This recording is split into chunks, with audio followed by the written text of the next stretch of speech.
We're becoming a nation of empathy eaters. I'm Scott Ott with Stephen Green and Bill Whittle. This episode of Right Angle is brought to you by the members at BillWhittle.com. And gentlemen, I'll tell you what set me off about this.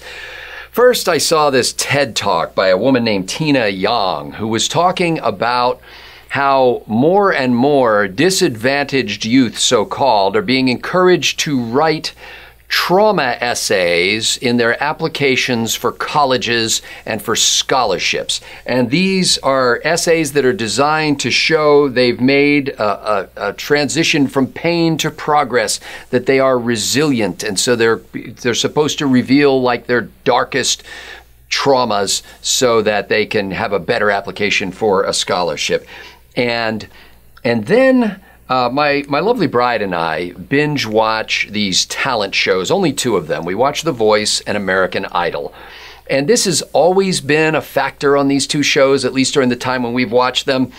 But I'm constantly talking to the TV, and therefore to my poor, long-suffering wife, complaining about the fact that you can't just have somebody who can sing real good, who comes out there and sings real good, and then they vote for them. No, you've got to lead off with a story about some sort of pain in their life.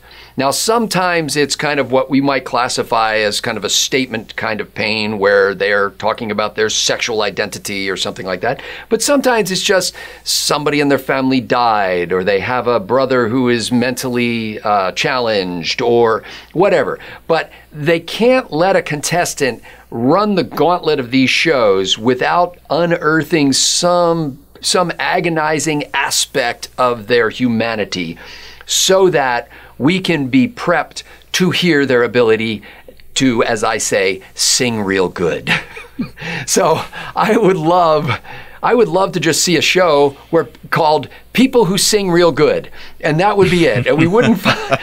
And this is why I could never be on the show, because they would say, "So Scott, tell us about your childhood." And I say, "Well, I was raised by my parents for a couple of years, but then my dad ran away from home and my mom ran away from home. And then my grandfather took us in, and then he and his wife raised us. And, we didn't have a lot, but they always took care of us."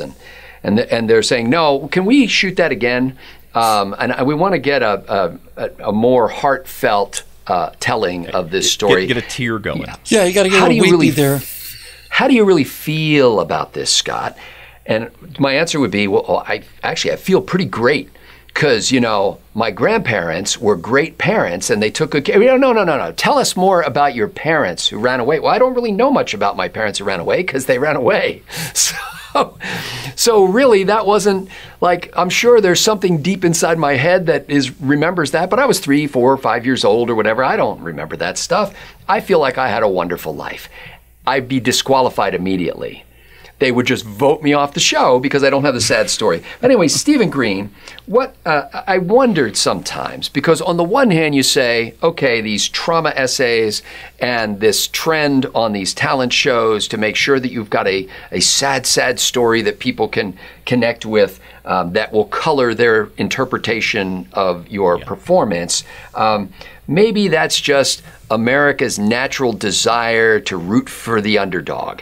Maybe it's just our kind of inclination to admire people who pull themselves up by their bootstraps, or who suffer from, through some episode of man's inhumanity to man, or the natural consequences of this mortal flesh and people passing away and stuff like that.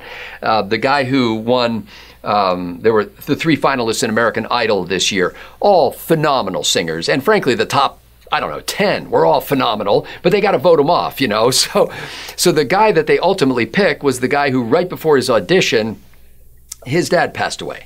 Now, this guy was a phenomenal singer, and I think he would have been in the top 3 if I didn't know that his dad died right before he auditioned. Is this like a fundamental thing that's good about humanity, Steve, that we need to connect with people on an emotional level? Or is this in some way a manipulation of our hearts in order to override our natural analytical abilities to just evaluate somebody's performance? I'm not sure that's an either or. This may be one of those times to embrace the healing power of and, where cynical TV producers are taking advantage of something innate in our humanity. And I use the word humanity correctly here, I think, I hope. Give you an example of how I think that's built in. My oldest son is 17 now, and oh my God, he's borrowing the car every day, and, please don't get hurt. But when he was about 3 years old, my wife and I had to discipline him on something. Now, she and I, at the time, when the kids were little, we would have to take turns, as we put it, being the grown-up. Because, little kids do such absurd things that if somebody started to laugh first at whatever the absurd thing is and hiding him, the other parent would have to step up and be the grown-up in that moment and provide the discipline or the direction or whatever was required. So I can't remember what it was that he did that required a little bit of discipline, but keep in mind, the situation's already absurd because he's a little 3-year-old, 2.5-year-old, I guess he was 3, wearing just like a pair of shorts, right? And Melissa and I are sitting on the couch in the living room, and we hear him stomp off, right? Just very, very aggressively stomping off down the hallway. And listening, we could tell that he hadn't gone into the bathroom or anything. He must have been standing in front of the hallway mirror, where you got to see if your coat or your tie or your hair is straight before you leave the house. And then he stomps back in to the living room, and he stands in front of us wearing his little shorts and nothing else, and he's managed to squeeze out just one little tiny teardrop out of this eye, and in just the most accusatory voice that a little 3-year-old could ever muster, goes, "I have a tear," as though we were awful people who had brought him to this sad state, and now we have to show him sympathy. And damn it, Melissa and I screwed up. He caught us so off guard with that neither one of us could be the grown-up. We just both started laughing. And thank goodness he never tried that again. But yes, there is something, even in a 3-year-old little kid, that knows that a sob story can elicit a response. It's just this sob story was so absurd that we weren't going to go for it. That said, there's something interesting that just bit of a tangent, but I saw an article, I think it was in the Atlantic today, that the first social media babies are coming of age. And you've seen a lot of this online, on Facebook, on Twitter, mostly Facebook, I guess, where mostly moms have been posting embarrassing photos and videos of their kids on social media for the entire world to see since about 2006, when Facebook went public, or went live to the whole public. And these kids are now coming of age and having to do job interviews and college interviews, and all of this stuff is out there. And all I can say is, thank goodness for vanity. Because Melissa and I have never posted anything of our kids that wasn't flattering to either them or to ourselves as parents. And hardly any of that. We try to keep that stuff as private as we can. So, yeah, as far as the shows go, I don't watch the singing shows because I tried watching American Idol one time, and I liked the part when it was all the crazy people in the hallways and stuff with outfits who may or may not be able to sing, but they were out there living the dream, just being silly, absurd, and having a blast. As soon as I got to the actual competition where they had selected people, I zoned out. I didn't care anymore. Same thing with the cooking shows. If it's something with a lot of interpersonal drama, forget it. Just show me the food. This is why Iron Chef is the best cooking show of all time. It's all about the food and how skilled the chefs are, and none of the drama. So maybe I'm a bad example for this question, but show me the food. So Bill Whittle, the people who sing good, yeah. Bill Whittle, the judges on these shows will often probe for this information, and it gets rehearsed in multiple episodes when you're talking about the talent shows. And in the same sense, these colleges and universities who are, looking for that kind of a story, what's the hardship they've been through? Now, the excuse they would make is, we want to see if this person has, the kind of resilience that it'll take to overcome hardship, to get through difficult times in college, to do hard things, basically. But there's a little video that I saw. The channel on YouTube is called Growing with Gabby. Delightful young woman who, it just has some words on the screen and some music playing in the background. And on the screen, it says this: when something racist happens, but you needed new trauma to write about in your scholarship or college essays anyway. And then she smiles faintly and kind of points at the words on the screen. And so basically what she's saying is, wow, what great timing. I was working on this essay and somebody did something mean and racist to me. So now I can include that in my trauma essay. But it's not just the things other people do to you, or those like racism or so-called homophobia or whatever. It's literally like, we want to see people in pain, or we can't have as much respect for them. And they're literally pushing them, saying, tell me about this again. Can you tell me about this again? Does anybody do that in real life? Are we like that? Is this just a reflection of who we are on TV, or are they trying to get us to become something that we're not naturally, but we're weak to it and vulnerable to it? I kind of favor the second part of that. I was fortunate enough to be able to get a look at the advanced screening of Disney Plus's remaking Patton, and there's a scene at the beginning where Patton walks up the steps and stands in front of that pride flag, that enormous pride flag, and says, "Americans love a loser and will not tolerate a winner." And of course, Patton's a black lesbian, as we all know. The cult of victimhood is how this entire thing is cultural Marxism is predicated on the idea that decent people will not counterattack people who they perceive to be oppressed or weak. So you bring all of the attacks come in areas where you can reply racist, homophobe, misogynist, or whatever, and decent people will generally shut up and not fight back because they're not those things. They don't want to be thought of as those things. So this is how it works. It's not going to come through the economy. It's not going to be workers. It's going to come through the culture, and it's going to be the dispossessed. And so this entire worship of victimhood is how people who are not capable of doing anything achieve power over people who are. You simply change the metric for which you measure success. Nowadays, if you are strong and capable, there's something really wrong with you, and you need to be brought down and destroyed. And all of this is essentially a method of recalibrating our values so that we worship and take a knee to the kind of people that foist these things on us in the first place. So everybody's doing everything to be a victim. It's the only area that young people are allowed to compete in. They're not allowed to. Nobody gets to brag about being the fastest runner, or we don't keep score in baseball games. The high school football captain, is only celebrated if he brings a trans person to the prom and all the rest of this stuff. And this is how the mediocre and the subpar manage to gain control over the rest of society by making their norms into cultural norms, and that's what this whole thing is about.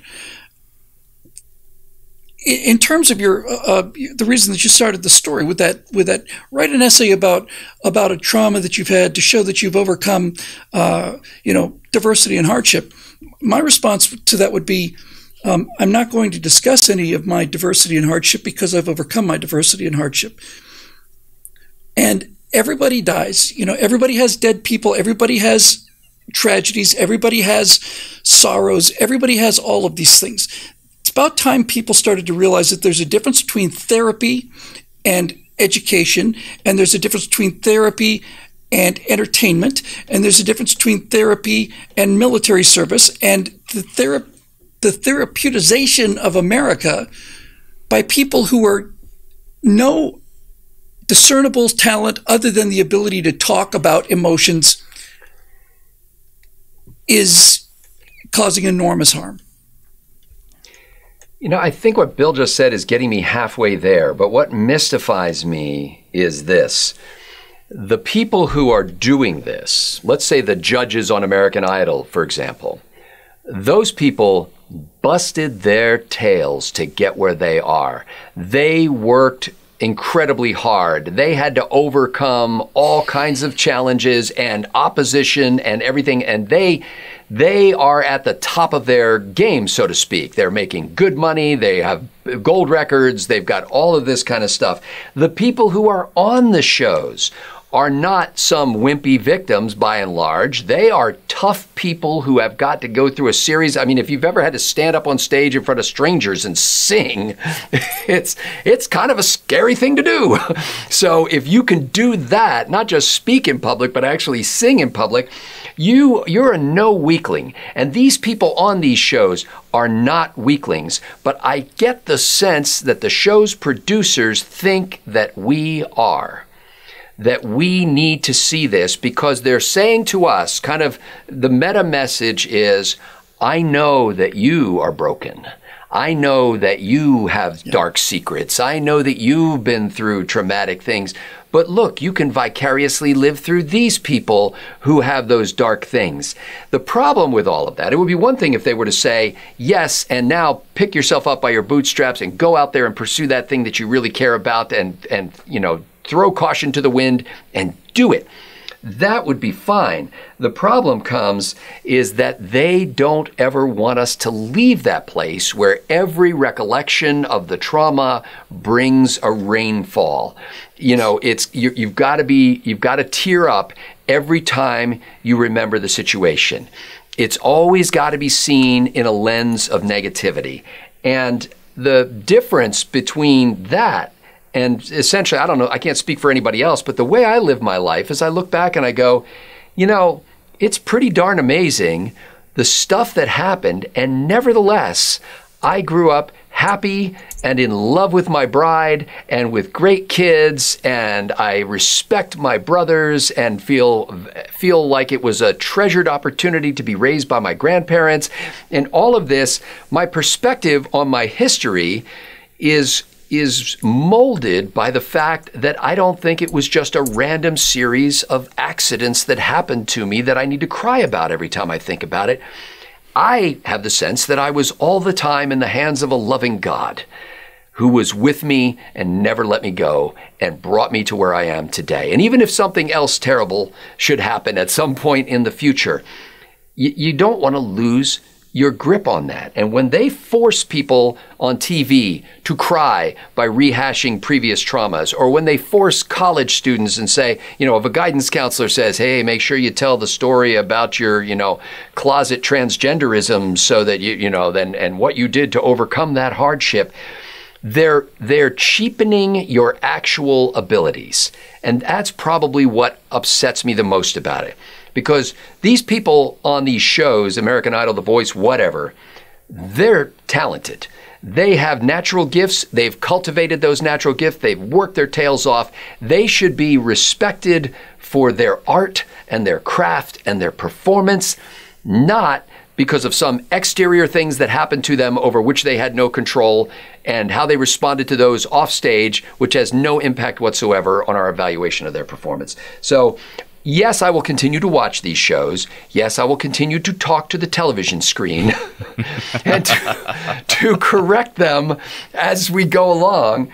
And every once in a while, you find a contestant who's a little ray of sunshine who basically can't be probed down into a puddle of tears, but sees things as this is the life I've had. This is the one I was intended to have. I am moving forward. I will triumph. I am going to succeed. And reminding me about what happened 5 years ago doesn't bring tears to my eyes. It brings joy to my heart when I think about where I've come from and where I'm going. For Bill Whittle and Stephen Green, I'm Scott Ott. Thanks to the members at BillWhittle.com for making Right Angle possible.